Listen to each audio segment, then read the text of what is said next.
Bienvenue, vous êtes au Musée des Beaux-Arts de Montréal et je voulais vous parler d'un programme spécialement pour vous que nous avons imaginé sur mesure pour nos amis et qui vous permettra de découvrir ou de redécouvrir vos trésors, vos joyaux, vos collections au travers des 5 pavillons du musée.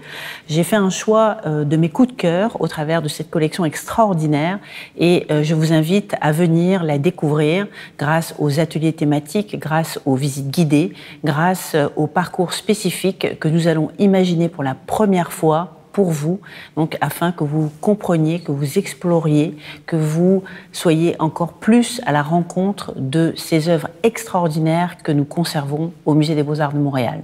Alors voilà quelques choix spécialement choisis pour vous.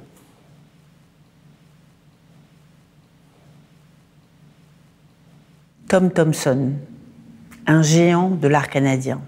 Nous avons un de ses plus beaux chefs-d'œuvre. Ce tableau, d'ailleurs, a été très souvent reproduit en couverture de catalogue. Il y a bien des musées qui nous l'envient. Très intéressant de noter qu'il a été acheté dès 1922, donc excessivement tôt. Tom Thomson est souvent associé au groupe des 7, pourtant il n'en fait pas partie. Il était guide forestier, il pratiquait la gravure, et il a rencontré tout un cercle d'amis, Lismer, MacDonald, Johnson, à qui il a introduit les beautés du parc algonquin.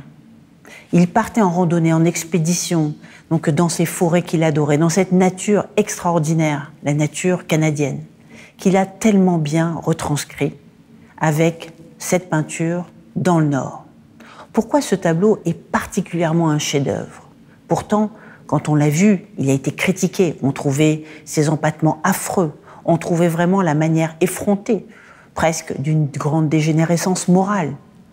Mais quand on le regarde, il y a ces couleurs franches, il y a presque de la peinture à même le tube, il y a des rayures qui strient le tableau avec des couleurs absolument flamboyantes, incendiaires. Mais n'est-ce pas finalement la beauté de nos automnes?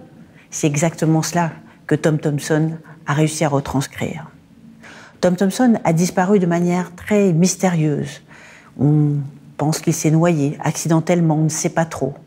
Mais quand on regarde ses peintures, il demeure son âme, une âme qui est tellement proche de toutes celles de Thoreau et de tous ces artistes qui, à la fin du 19e siècle et au début du 20e siècle, redécouvraient cette beauté de la nature, de leur nature, celle que lui a retranscrite et qui a tellement influencé tout le groupe des 7, car il était véritablement un précurseur de la modernité au Canada.